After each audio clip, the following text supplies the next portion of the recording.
तर 1 वाटी रस मिक्सरला लावून घेतला आहे मी तो. 1 वाटी रस म्हणजे गुठळी राहत नाही, गुळगुळीत रस घ्यायचा. 1.5 वाटी साखर 1 वाटीला. 1 वाटी रस, 1.5 वाटी साखर. थोडीशी वेलची पावडर कुटून घेतली वेलची. ताटलीला आधीच तूप लावून ठेवायचं म्हणजे नंतर गडबड होत नाही आपली आणि कढई गॅसवर ठेवायची. त्याच्यात रस आणि साखर ढवळायला ठेवायचं आणि गॅसची फ्लेम आपल्याला हवी तशी अंदाजाने कमी जास्त करत राहायचं. फार मोठी फ्लेम करायची नाही. रसाचा रंग छान केशरी आहे तो बदलायला नको. हे सगळं प्रमाण मला माझ्या मैत्रिणीने सांगितलेलं आहे. आता बघा होत आलेलं आहे. आपल्याला अंदाज येतो खाली उतरून तो रस आपल्याला घोटायचा असतो.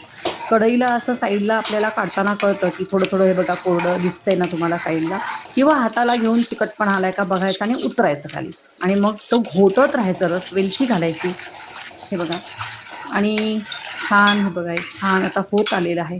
खाली उतरायची आणि असा गोळा होईपर्यंत घोटायचं आणि प्लास्टिकच्या छोट्याशा तुकड्याला पिशवीला छोटासा तुकडा घ्यायचा, तूप लावून घ्यायचं त्याला.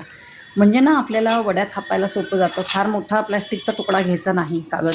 हे बघा छोटूसं आणि मग थापायचं आणि आपल्याला हव्या त्या आकाराच्या वड्या कापायच्या.